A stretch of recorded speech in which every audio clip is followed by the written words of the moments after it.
Assalamualaikum warahmatullahi wabarakatuh. Berjumpa kembali di video pembelajaran Pendidikan Pancasila dan Kewarganegaraan bersama saya Wahyuni Mutiasari. Pada kesempatan kali ini kita akan mempelajari bab 3 semester 1 yang berjudul memaknai peraturan perundang-undangan.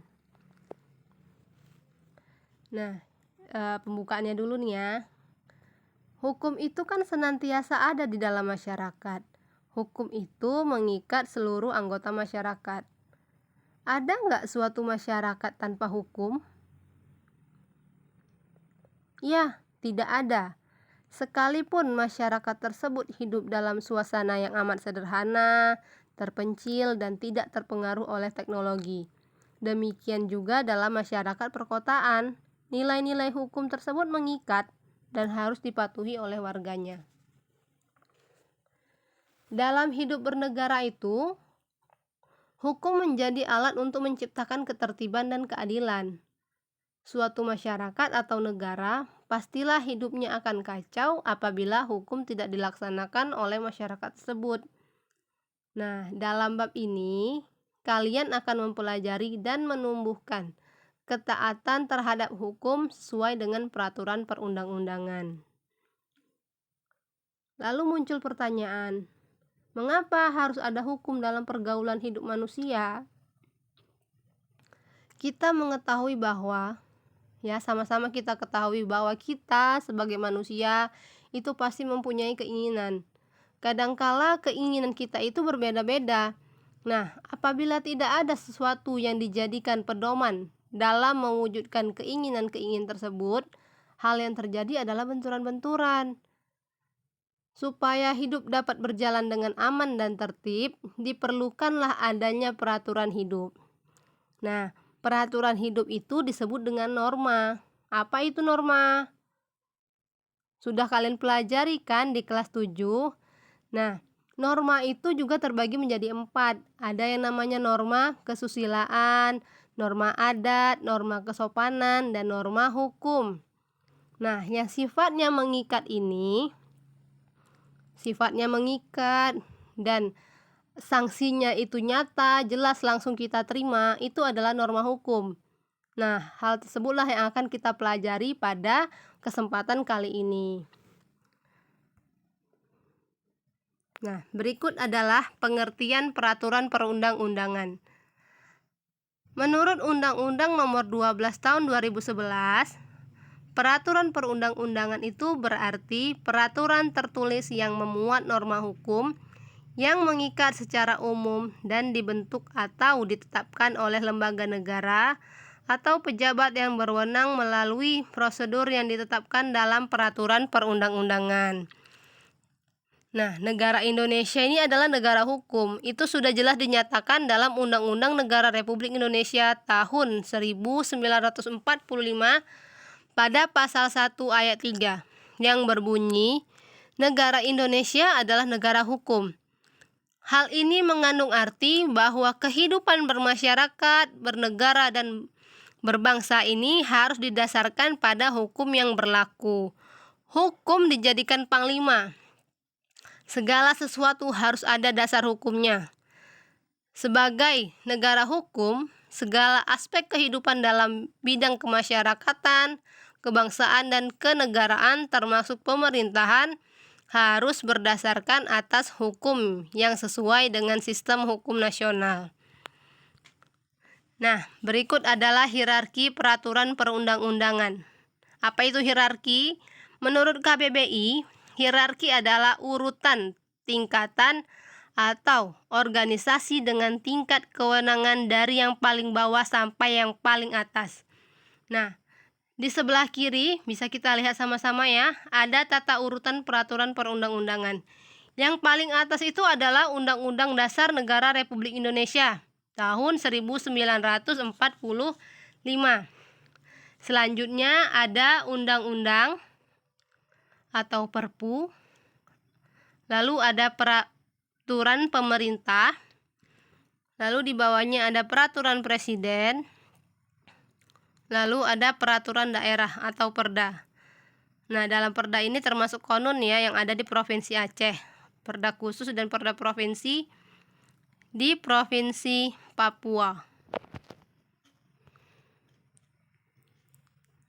Kepatuhan hukum. Kepatuhan hukum adalah ketaatan pada hukum. Dalam hal ini, hukum yang tertulis. Kepatuhan atau ketaatan ini didasarkan pada kesadaran, meski juga diawasi dengan seperangkat sanksi. Nah, salah satu yang menjadi cikal bakal kepatuhan kalian terhadap hukum itu dimulai dari hal-hal kecil, nak. Contoh, ya, yang paling dekat dengan kita sebagai guru dan siswa. Ketika guru memberikan kalian tugas, sebaiknya apa yang kalian lakukan? Tentu mengerjakan tugasnya, iya kan? Nah, hal-hal kecil seperti itu merupakan salah satu bentuk kepatuhan terhadap hukum, walaupun yang mengerjakan PR itu tidak ada di dalam undang-undang. Nah, tapi itu merupakan sebuah hukum, sesuatu yang harus kalian taati. Dan ada sanksi jika kalian tidak mengerjakan tugas yang diberikan oleh guru kalian. Nah, itu contoh sederhananya ya dari hukum. Selanjutnya adalah menampilkan sikap sesuai dengan peraturan perundang-undangan. Nah, di sini ada sebuah kalimat atau quote, bunyinya, "Jadilah warga negara yang mempunyai kepribadian yang baik, dengan selalu mentaati peraturan perundang-undangan yang berlaku." Nah, kepatuhan kepada hukum ini merupakan cerminan, nak. Cerminan apa? Cerminan kepribadian seseorang. Orang yang taat kepada hukum berarti memiliki kepribadian yang baik.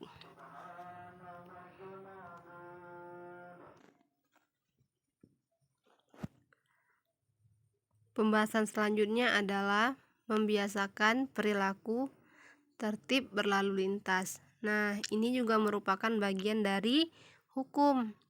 Ya, tertib berlalu lintas itu ada dalam peraturan perundang-undangan. Nah, bisa dilihat Undang-Undang Nomor 22 Tahun 2009 mengatur tentang lalu lintas. Tertib dalam lalu lintas bukan hanya sekedar kewajiban masyarakat perkotaan. Di pedesaan atau di jalan raya yang tidak banyak kendaraan bermotor pun tertib berlalu lintas harus dijalankan.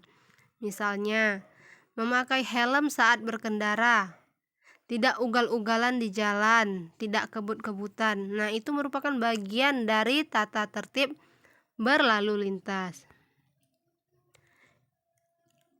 Nah, ini merupakan bentuk-bentuk pelanggaran lalu lintas. Pada gambar yang sebelah kiri, coba amati, apa saja peraturan yang dilanggar pada foto tersebut? Ya, penumpang melebihi kapasitas. Kalau sepeda motor itu penumpangnya maksimal itu 2 orang. Nah, kalau 3 orang berarti sudah melanggar peraturan berlalu lintas. Apalagi pengendara di bawah umur. Ya. Nah, orang yang boleh berkendara itu adalah orang yang sudah memiliki SIM.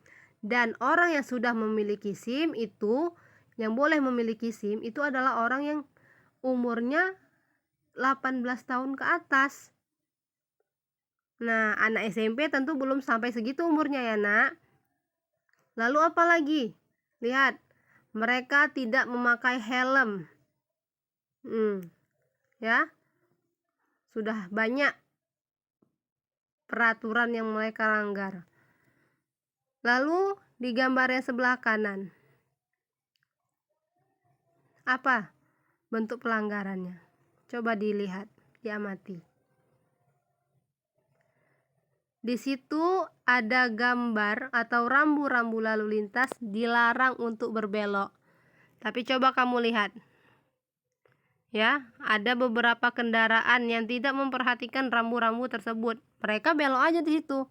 Nah, itu merupakan bentuk pelanggaran lalu lintas, dan pelanggaran-pelanggaran ini tentu dapat membahayakan diri kita dan orang lain. Nah, peraturan lalu lintas itu dibuat bukan hanya untuk mengatur para pengguna jalan, tetapi juga untuk melindungi para pengguna jalan termasuk kita. Ya. Nah, the best regulation is self-regulation. Itulah artinya. Oke. Baiklah. Sampai di sini video pembelajaran PPKN kita hari ini. Sampai berjumpa di materi-materi selanjutnya. Assalamualaikum warahmatullahi wabarakatuh.